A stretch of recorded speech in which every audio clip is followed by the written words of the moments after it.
Brasil é mestre em criar regras sem sentido. As leis são confusas, as burocracias intermináveis e as normas mais arrecadam do que protegem. Inclusive, muita gente nem sabe que simplesmente perfurar um poço artesiano e sair usando ele assim, sem mais nem menos, dentro do próprio terreno, é proibido. Muita gente acha que pode sair furando, mas na prática o buraco é mais embaixo. É preciso uma autorização do governo para poder se utilizar da água. E além disso, é um processo caro, demorado e cheio de papelada. O problema é que, entre a boa intenção e a realidade, o sistema virou uma armadilha. A água que está embaixo da sua casa não é sua, o uso depende de autorização e, mesmo assim, milhões de brasileiros ignoram a lei. Não por maldade, mas por necessidade. Então, por que tanta gente perfura poço ilegalmente? E será que a regulamentação protege a água ou protege os lucros?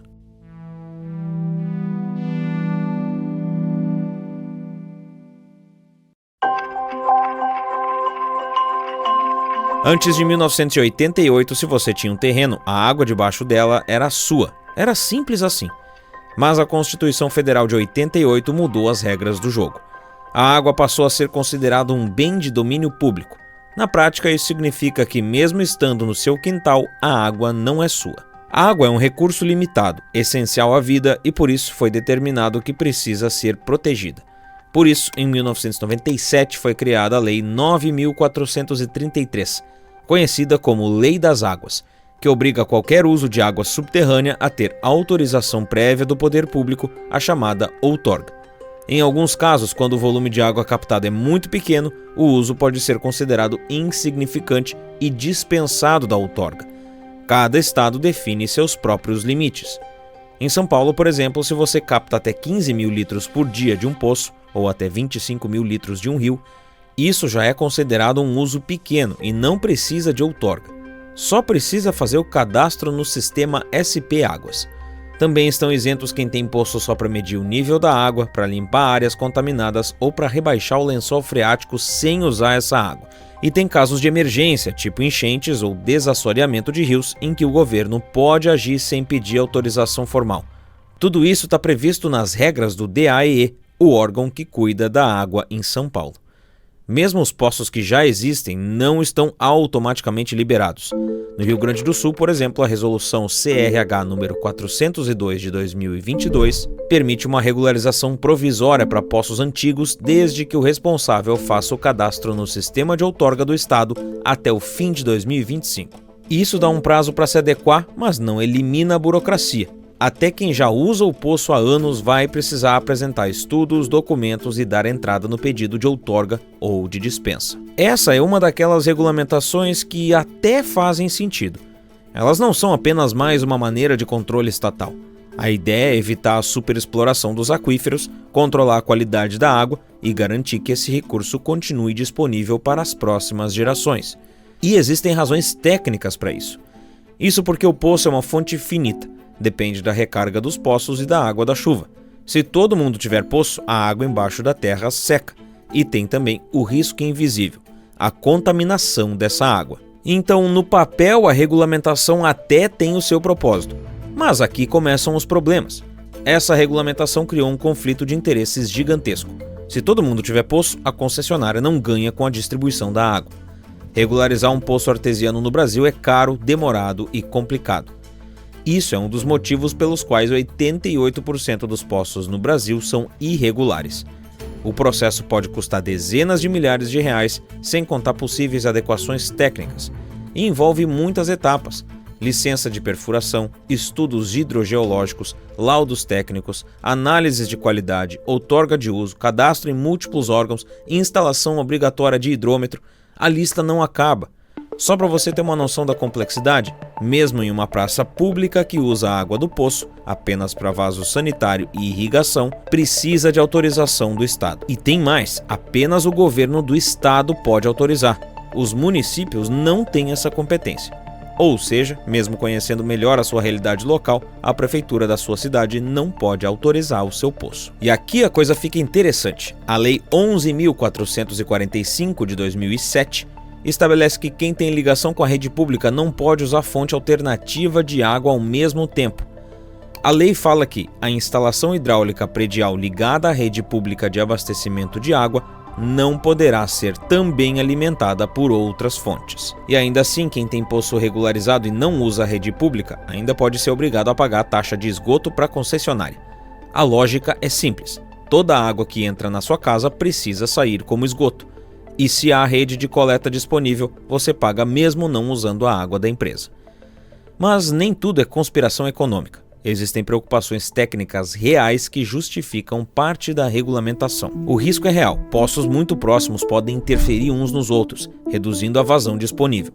Tem também a questão da contaminação. Dependendo da região, os poços podem estar expostos a rejeitos industriais, fossas, agrotóxicos ou combustíveis. A água contaminada com metais pesados, nitrato ou coliformes pode causar sérios problemas de saúde. Em situações de estiagem, o problema se agrava. O DRH, que é o Departamento de Recursos Hídricos do Rio Grande do Sul, por vezes proíbe o uso da água de poços, mesmo regularizados, quando a captação é para atividades não essenciais, como lavagem de carro e calçadas, e permite só para indústrias alimentícias e coisas nesse sentido. Faz sentido priorizar a água para alimentação em vez de lavagem de carro durante uma seca severa. Nas áreas rurais, o poço artesiano muitas vezes é a única opção de acesso à água, mas mesmo nesses casos o processo é burocrático e pode ser caro. A abertura precisa ser autorizada pelo órgão gestor de recursos hídricos, exige estudos técnicos, formulários e acompanhamento profissional. Em São Paulo, por exemplo, é preciso apresentar um estudo hidrogeológico, seguir normas da ABNT e renovar a licença a cada 5 anos. Não é só a má fé que faz 88% dos poços no Brasil funcionarem de forma irregular.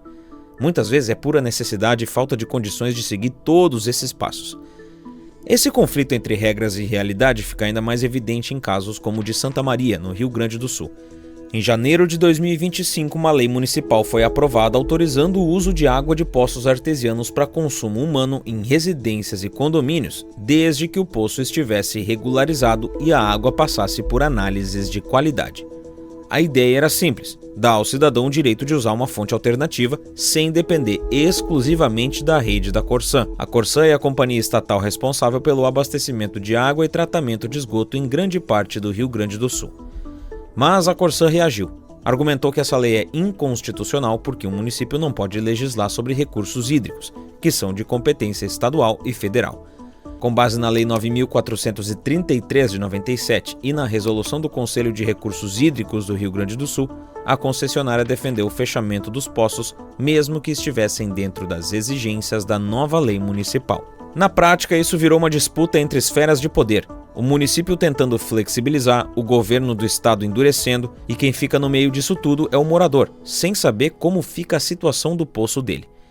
A questão fica bem mais complexa quando a gente imagina que, se um prédio tem água da concessionária e água do poço ao mesmo tempo, e uma pessoa ingere a água do poço e morre por conta disso, a concessionária poderia ser responsabilizada. Em um caso de 2018, o Tribunal de Justiça do Rio Grande do Sul proibiu um condomínio residencial de usar um poço artesiano para consumo, mesmo com o poço regularizado.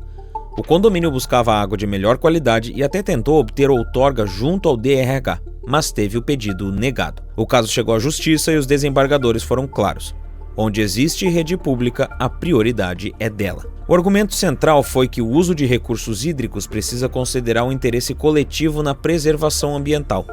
Segundo a decisão, não se está aqui apenas a tratar de saneamento básico, mas de tutelar um bem maior, o direito de todos ao meio ambiente ecologicamente equilibrado. Esse julgamento reforça o que vem sendo aplicado em todo o estado. Ainda que o cidadão queira seguir a lei, o entendimento é que a água subterrânea deve ser reservada para situações específicas, como atividades industriais ou rurais. No caso de zonas urbanas com rede disponível, a prioridade é manter o controle público e evitar riscos maiores para o coletivo. No Rio Grande do Sul, estima-se que existam mais de 400 mil domicílios abastecidos por poços irregulares. Um dos motivos para isso é que, em muitos casos, manter um poço pode ser mais caro do que usar a água da rede. Ele exige monitoramento constante, análises frequentes e, mesmo quando não é para consumo humano, ainda precisa de autorização. O poço artesiano virou um símbolo de uma discussão muito maior sobre o papel do Estado na vida do cidadão. De um lado, temos preocupações ambientais legítimas. A água é mesmo um recurso finito que precisa ser preservado, poços mal feitos podem contaminar aquíferos e o uso descontrolado pode esgotar reservas subterrâneas. Do outro lado, temos um sistema burocrático que cobra milhares de reais para autorizar algo que deveria ser direito básico, que demora meses para aprovar casos óbvios e que às vezes nega acesso à água mesmo quando não há alternativa. O resultado é que 9 em cada 10 poços funcionam irregularmente. Não porque os brasileiros são naturalmente desobedientes, mas porque o sistema é naturalmente inviável. E mesmo que a resolução seja para o bem de todos, ainda assim o Brasil consegue dificultar as coisas. E você, concorda comigo? E o que acha dessa história de que a água que está embaixo do seu terreno não é sua? Comenta aqui abaixo e me diz o que achou desse vídeo.